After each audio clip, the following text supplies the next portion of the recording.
The Adventures of Tom Sawyer by Mark Twain, Chapter 5. The Pinch Bug and His Prey.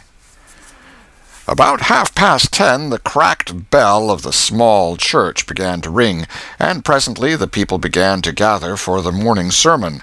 The Sunday school children distributed themselves about the house and occupied pews with their parents so as to be under supervision. Aunt Polly came, and Tom and Sid and Mary sat with her, Tom being placed next to the aisle, in order that he might be as far away from the open window and the seductive outside summer scenes as possible.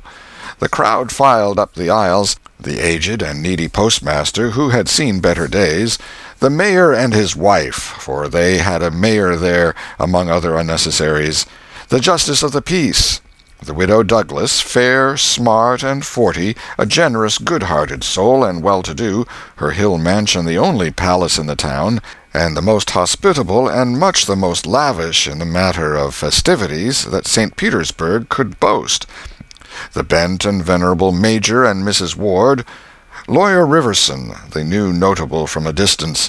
Next, the belle of the village, followed by a troop of lawn-clad and ribbon-decked young heartbreakers.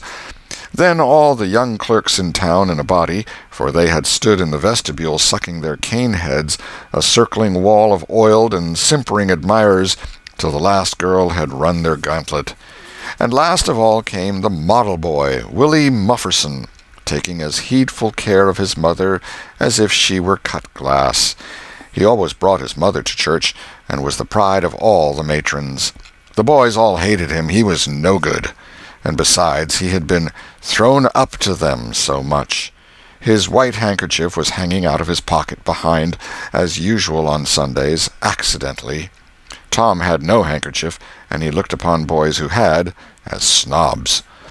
The congregation being fully assembled now, the bell rang once more, to warn laggards and stragglers, and then a solemn hush fell upon the church, which was only broken by the tittering and whispering of the choir in the gallery. The choir always tittered and whispered all through service. There was once a church choir that was not ill-bred, but I have forgotten where it was now. It was a great many years ago, and I can scarcely remember anything about it, but I think it was in some foreign country. The minister gave out the hymn, and read it through with a relish in a peculiar style which was much admired in that part of the country. His voice began on a medium key, and climbed steadily up till it reached a certain point, where it bore with strong emphasis upon the topmost word, and then plunged down as if from a springboard. Shall I be carried to the skies on flowery beds of ease, whilst others fight to win the prize and sail through bloody seas? He was regarded as a wonderful reader. At church sociables he was always called upon to read poetry, and when he was through, the ladies would lift up their hands and let them fall helplessly in their laps, and wall their eyes and shake their heads, as much as to say, "Words cannot express it. It is too beautiful for this mortal earth." After the hymn had been sung, the Reverend Mr. Sprague turned himself into a bulletin board, and read off notices of meetings and societies and things, till it seemed that the list would stretch out to the crack of doom. A queer custom which is still kept up in America, even in cities away here in this age of abundant newspapers. Often the less there is to justify a traditional custom, the harder it is to get rid of it. And now the minister prayed. A good, generous prayer it was, and went into details. It pleaded for the church, and the little children of the church, for the other churches of the village, for the village itself, for the county, for the state officers, for the United States, for the churches of the United States, for Congress, for the President, for the officers of the government, for poor sailors tossed by stormy seas, for the oppressed millions groaning under the heel of European monarchies and Oriental despotisms, for such as have the light and the good tidings, and yet have not eyes to see nor ears to hear withal, for the heathen in the far islands of the sea, and closed with a supplication that the words he was about to speak might find grace and favor, and be as seeds sown in fertile ground, yielding in time a grateful harvest of good. Amen. There was a rustling of dresses, and the standing congregation sat down. The boy whose history this book relates did not enjoy the prayer. He only endured it, if he even did that much. He was restive all through it. He kept tally of the details of the prayer unconsciously, for he was not listening, but he knew the ground of old and the clergyman's regular route over it, and when a little trifle of new matter was interlarded, his ear detected it and his whole nature resented it.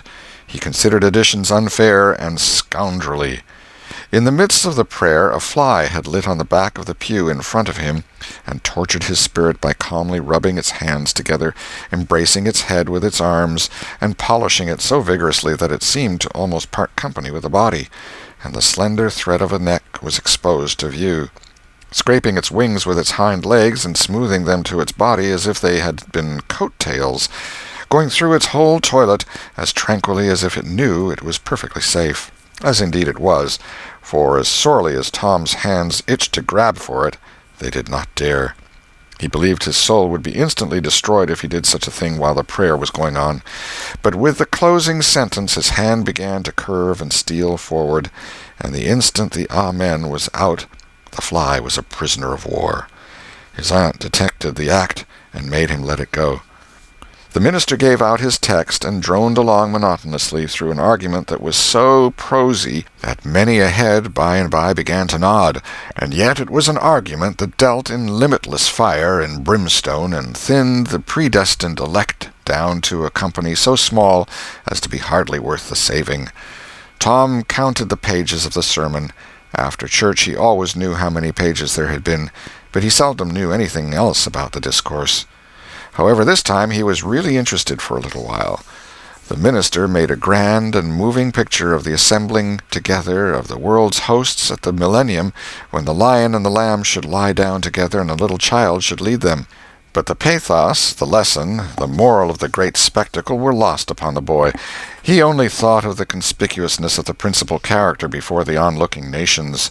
His face lit with the thought, and he said to himself that he wished he could be that child, if it was a tame lion. Now he lapsed into suffering again, as the dry argument was resumed. Presently he bethought him of a treasure he had, and got it out. It was a large black beetle with formidable jaws, a pinch-bug he called it. It was in a percussion cap box. The first thing the beetle did was to take him by the finger. A natural fillip followed. The beetle went floundering into the aisle, and lit on its back, and the hurt finger went into the boy's mouth. The beetle lay there working its helpless legs, unable to turn over. Tom eyed it, and longed for it, but it was safe out of his reach. Other people uninterested in the sermon found relief in the beetle, and they eyed it too. Presently a vagrant poodle dog came idling along, sad at heart, lazy with the summer softness and the quiet, weary of captivity, sighing for change. He spied the beetle. The drooping tail lifted and wagged. He surveyed the prize, walked around it, smelt at it from a safe distance, walked around it again, grew bolder, and took a closer smell, then lifted his lip and made a gingerly snatch at it, just missing it, made another and another, began to enjoy the diversion, subsided to his stomach with the beetle between his paws, and continued his experiments. Grew weary at last, and then indifferent and absent-minded. His head nodded, and little by little his chin descended and touched the enemy, who seized it. There was a sharp yelp, a flirt of the poodle's head, and the beetle fell a couple of yards away and lit on its back once more. The neighboring spectators shook with a gentle inward joy. Several faces went behind fans and handkerchiefs, and Tom was entirely happy. The dog looked foolish, and probably felt so, but there was resentment in his heart, too, and a craving for revenge. So he went to the beetle and began a wary attack on it again, jumping at it from every point of a circle, lighting with his forepaws within an inch of the creature, making even closer snatches at it with his teeth, and jerking his head till his ears flapped again. But he grew tired once more after a while, tried to amuse himself with a fly, but found no relief, followed an ant around with his nose close to the floor, and quickly wearied of that, yawned, sighed, forgot the beetle entirely, and sat down on it. Then there was a wild yelp of agony, and the poodle went sailing up the aisle. The yelps continued, and so did the dog. He crossed the house in front of the altar.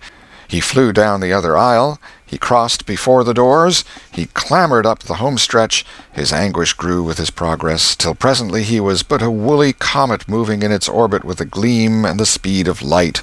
At last the frantic sufferer sheered from its course and sprang into its master's lap. He flung it out of the window, and the voice of distress quickly thinned away and died in the distance. By this time the whole church was red-faced and suffocating with suppressed laughter, and the sermon had come to a dead standstill. The discourse was resumed presently, but it went lame and halting, all possibility of impressiveness being at an end, for even the gravest sentiments were constantly being received with a smothered burst of unholy mirth, under cover of some remote pew-back, as if the poor parson had said a rarely facetious thing. It was a genuine relief to the whole congregation when the ordeal was over and the benediction pronounced. Tom Sawyer went home quite cheerful, thinking to himself that there was some satisfaction about divine service when there was a bit of variety in it. He had but one marring thought. He was willing that the dog should play with his pinch-bug, but he did not think it was upright in him to carry it off. Chapter 6. Tom Meets Becky. Monday morning found Tom Sawyer miserable. Monday morning always found him so, because it began another week's slow suffering in school. He generally began that day with wishing he had had no intervening holiday. It made the going into captivity and fetters again so much more odious. Tom lay thinking. Presently it occurred to him that he wished he was sick. Then he could stay home from school. Here was a vague possibility. He canvassed his system. No ailment was found, and he investigated again. This time he thought he could detect colicky symptoms, and he began to encourage them with considerable hope. But they soon grew feeble and presently died wholly away. He reflected further. Suddenly he discovered something. One of his upper front teeth was loose. This was lucky. He was about to begin to groan as a starter, as he called it, when it occurred to him that if he came into court with that argument, his aunt would pull it out, and that would hurt. So he thought he would hold the tooth in reserve for the present and seek further.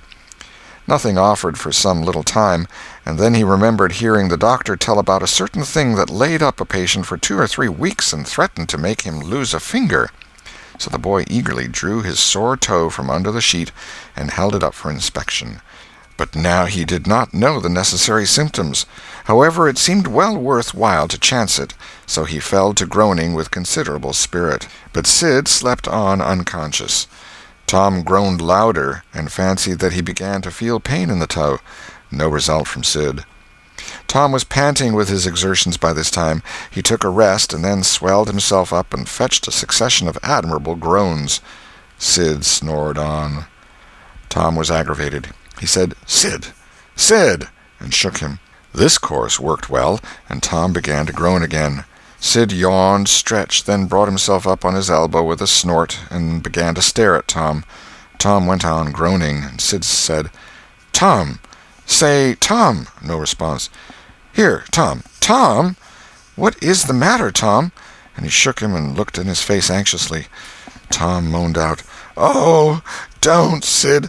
Don't joggle me!" "Why, what's the matter, Tom? I must call Auntie." "No, never mind. It'll be over by and by, maybe. Don't call anybody." "But I must. Don't groan so, Tom. It's awful. How long you been this way?" "Hours. Ouch! Oh, don't stir so, Sid. You'll kill me." "Tom, why didn't you wake me sooner? Oh, Tom, don't. It makes my flesh crawl to hear you. Tom, what is the matter?" "I forgive you everything, Sid. Oh, everything you've ever done to me. When I'm gone." "Tom, don't you ain't dying, are you? Don't, Tom. Oh, don't. Maybe—" "Oh, I forgive everything, Sid. Oh, tell 'em so, Sid. And, Sid, you give my window sash and my cat with one eye to that new girl that's come to town, and tell her—" But Sid had snatched his clothes and gone. Tom was suffering in reality now, so handsomely was his imagination working, and so his groans had gathered quite a genuine tone. Sid flew downstairs and said, "Oh, Aunt Polly, come! Tom's dying." "Dying?" "Yes'm, don't wait, come quick." "Rubbish, I don't believe it." But she fled upstairs nevertheless, with Sid and Mary at her heels, and her face grew white, too, and her lip trembled. When she reached the bedside, she gasped out, "You, Tom! Tom, what's the matter with you?" "Oh, Auntie, What's the matter with you? What is the matter with you, child?" "Oh, Auntie, my sore toes mortified." The old lady sank down into a chair and laughed a little, then cried a little, then did both together. This restored her, and she said, "Tom, what a turn you did give me! Now you shut up that nonsense and climb out of this." The groans ceased and the pain vanished from the toe.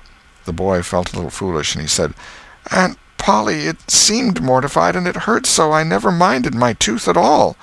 "Your tooth, indeed! What's the matter with your tooth?" "One of them's loose, and it aches perfectly awful." There, now, don't begin that groaning again. Open your mouth." "Well, your tooth is loose, but you're not going to die about that. Mary, get me a silk thread and a chunk of fire out of the kitchen." Tom said, "Oh, please, Auntie, don't pull it out. It don't hurt any more. I wish I may never stir if it does. Please don't, Auntie. I don't want to stay home from school." "Oh, you don't you? So all this row was because you thought you'd get to stay home from school and go a-fishing. Tom, I love you so, and you seem to try every way you can to break my old heart with your outrageousness." By this time the dental instruments were ready. The old lady made one end of the silk thread fast to Tom's tooth with a loop and tied the other to the bedpost. Then she seized the chunk of fire and suddenly thrust it almost into the boy's face. The tooth hung dangling by the bedpost now. But all trials bring their compensations. As Tom wended to school after breakfast, he was the envy of every boy he met because the gap in his upper row of teeth enabled him to expectorate in a new and admirable way. He gathered quite a following of lads interested in the exhibition, and one that had cut his finger and had been a center of fascination and homage up to this time, now found himself suddenly without an adherent, and shorn of his glory. His heart was heavy, and he said with a disdain which he did not feel that it wasn't anything to spit like Tom Sawyer, but another boy said, "Sour grapes," and he wandered away a dismantled hero. Shortly Tom came upon the juvenile pariah of the village, Huckleberry Finn, son of the town drunkard. Huckleberry was cordially hated and dreaded by all the mothers of the town because he was idle and lawless and vulgar and bad, and because all their children admired him so, and delighted in his forbidden society, and wished they dared to be like him. Tom was like the rest of the respectable boys in that he envied Huckleberry his gaudy, outcast condition, and was under strict orders not to play with him. So he played with him every time he got a chance. Huckleberry was always dressed in the cast-off clothes of full-grown men, and they were in perennial bloom and fluttering with rags. His hat was a vast ruin with a wide crescent lopped out of its brim. His coat, when he wore one, hung nearly to his heels and had the rearward buttons far down the back, but one suspender supported his trousers. The seat of the trousers bagged low and contained nothing. The fringed legs dragged in the dirt when not rolled up. Huckleberry came and went at his own free will. He slept on doorsteps in fine weather and in empty hogsheads in wet. He did not have to go to school or to church, or call any being master or obey anybody. He could go fishing or swimming when and where he chose, and stay as long as it suited him. Nobody forbade him to fight. He could sit up as late as he pleased. He was always the first boy that went barefoot in the spring, and the last to resume leather in the fall. He never had to wash nor put on clean clothes. He could swear wonderfully. In a word, everything that goes to make life precious, that boy had. So thought every harassed, hampered, respectable boy in St. Petersburg. Tom hailed the romantic outcast. "Hello, Huckleberry." "Hello yourself, and see how you like it." "What's that you got?" "Dead cat." "Let me see him, Huck." "My, he's pretty stiff. Where'd you get him?"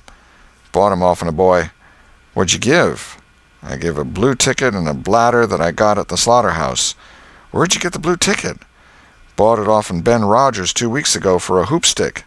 "Say, what is dead cats good for, Huck?" "Good for?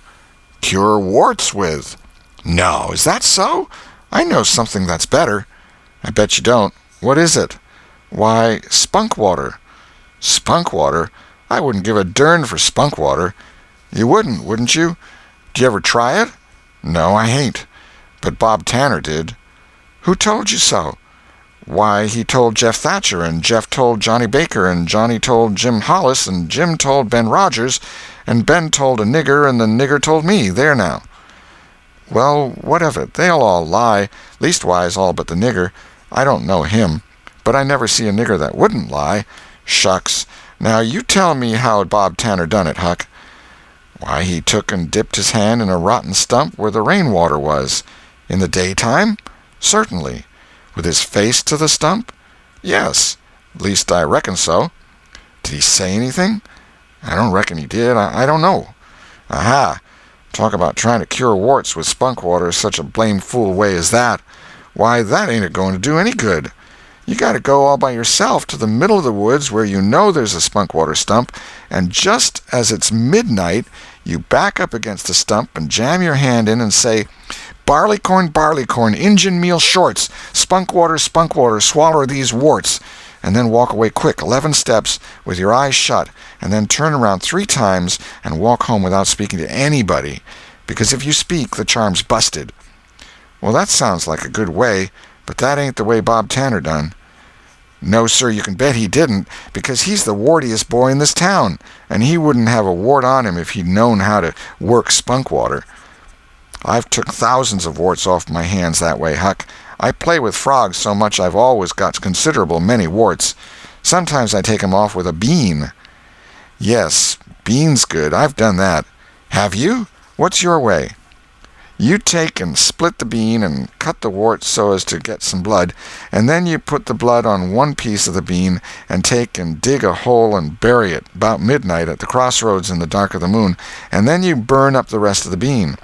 You see, that piece that's got the blood on it will keep drawing and drawing, trying to fetch the other piece to it, and so that helps the blood to draw the wart, and pretty soon off she comes." "Yes, that's it, Huck, that's it.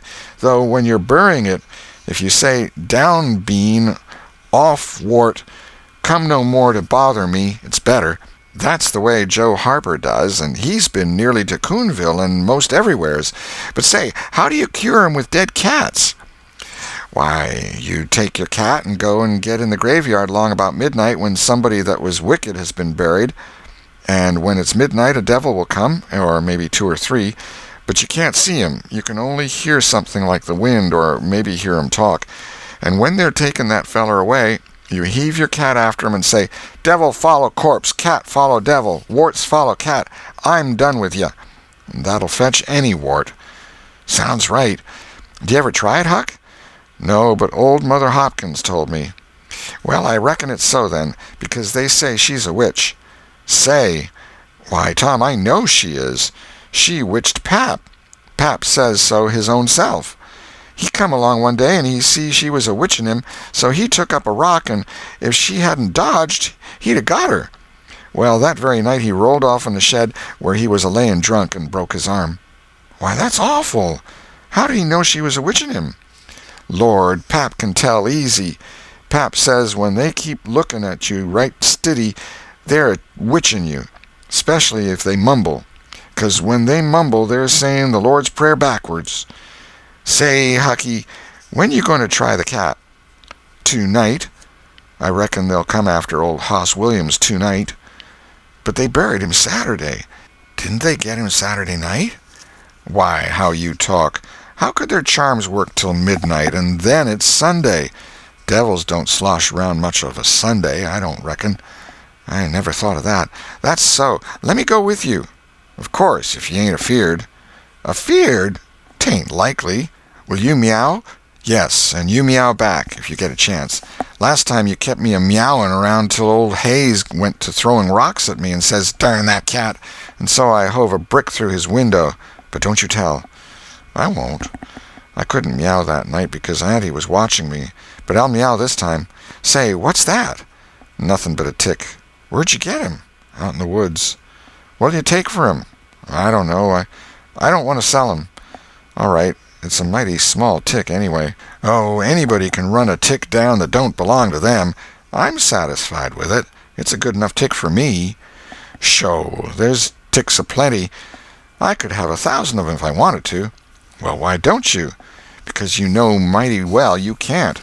This is a pretty early tick, I reckon. It's the first one I've seen this year." "Say, Huck, I'll give you my tooth for him." "Let's see it."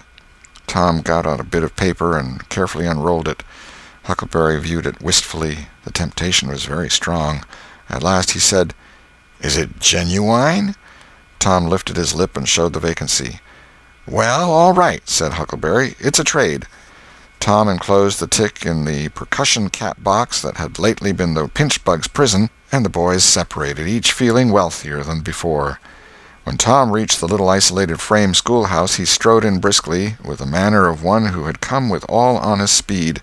He hung his hat on a peg and flung himself into his seat with businesslike alacrity. The master, throned on high in his great splint-bottom arm-chair, was dozing, lulled by the drowsy hum of study. The interruption roused him. "Thomas Sawyer?" Tom knew that when his name was pronounced in full, it meant trouble. "Sir." "Come up here. Now, sir, why are you late again, as usual?" Tom was about to take refuge in a lie when he saw 2 long tails of yellow hair hanging down a back that he recognized by the electric sympathy of love. And by that form was the only vacant place on the girl's side of the schoolhouse. He instantly said, "I stopped to talk with Huckleberry Finn." The master's pulse stood still, and he stared helplessly. The buzz of study ceased. The pupils wondered if this foolhardy boy had lost his mind. The master said, You did what?" "Stopped to talk with Huckleberry Finn."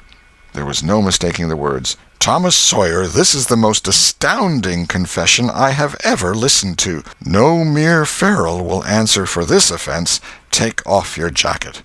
The master's arm performed until it was tired and the stock of switches notably diminished. Then the order followed. "Now, sir, go and sit with the girls, and let this be a warning to you." The titter that rippled around the room appeared to abash the boy, but in reality that result was caused rather more by his worshipful awe of his unknown idol, and the dread pleasure that lay in his high good fortune. He sat down upon the end of the pine bench, and the girl hitched herself away from him with a toss of her head. Nudges and winks and whispers traversed the room, but Tom sat still with his arms upon the long, low desk before him, and seemed to study his book. By and by attention ceased from him, and the accustomed school murmur rose upon the dull air once more. Presently the boy began to steal furtive glances at the girl. She observed it, made a mouth at him, and gave him the back of her head for the space of a minute. When she cautiously faced around again, a peach lay before her. She thrust it away. Tom gently put it back. She thrust it away again, but with less animosity. Tom patiently returned it to its place. Then she let it remain. Tom scrawled on his slate, "Please take it. I got more." The girl glanced at the words, but made no sign. Now the boy began to draw something on the slate, hiding his work with his left hand. For a time the girl refused to notice, but her human curiosity presently began to manifest itself by hardly perceptible signs. The boy worked on, apparently unconscious. The girl made a sort of non-committal attempt to see it, but the boy did not betray that he was aware of it. At last she gave in, and hesitatingly whispered, "Let me see it." Tom uncovered a dismal caricature of a house with 2 gable ends to it, and a corkscrew of smoke issuing from the chimney. Then the girl's interest began to fasten itself upon the work as she forgot everything else. When it was finished, she gazed a moment, then whispered, "It's nice. Make a man." The artist erected a man in the front yard that resembled a derrick. He could have stepped over the house, but the girl was not hypercritical. She was satisfied with the monster, and whispered, "It's a beautiful man. Now make me coming along." Tom drew an hourglass with a full moon and straw limbs to it, and armed the spreading fingers with a portentous fan. The girl said, "It's ever so nice. I wish I could draw." "It's easy," whispered Tom. "I'll learn you." "Oh, will you? When?" "At noon. Do you go home to dinner?" "I'll stay if you will." "Good. That's a whack. What's your name?" "Becky Thatcher." "What's yours?" "Oh, I know. It's Thomas Sawyer." "That's the name they lick me by. I'm Tom when I'm good. You can call me Tom. Will you?" "Yes." Now Tom began to scrawl something on the slate, hiding the words from the girl, but she was not backward this time. She begged to see. And Tom said, "Oh, it ain't anything." "Yes, it is." "No, it ain't. You don't want to see it." "Yes, I do. Indeed, I do. Please let me." "You'll tell." "No, I won't. Deed and double deed I won't." "You won't tell anybody at all? Ever as long as you live?" "No, I won't ever tell anybody. Now let me." "Oh, you don't want to see." "Now that you treat me so, I will see." And she put her small hand upon his, and a little scuffle ensued, Tom pretending to resist in earnest, but letting his hand slip by degrees till these words were revealed: "I love you." "Oh, you bad thing!" And she hit his hand a smart rap, but reddened and looked pleased nevertheless. Just at this juncture the boy felt a slow, fateful grip closing on his ear, and a steady lifting impulse. In that vice he was borne across the house and deposited in his own seat under a peppering fire of giggles from the whole school. Then the master stood over him during a few awful moments, and finally moved away to his throne without saying a word. But although Tom's ear tingled, his heart was jubilant. As the school quieted down, Tom made an honest effort to study, but the turmoil within him was too great. In turn he took his place in the reading class and made a botch of it, then in the geography class, and turned lakes into mountains, mountains into rivers, and rivers into continents, till chaos was come again. Then in the spelling class, and got turned down by a succession of mere baby words, till he brought up at the foot and yielded up the pewter medal which he had worn with ostentation for months. End of chapter 6.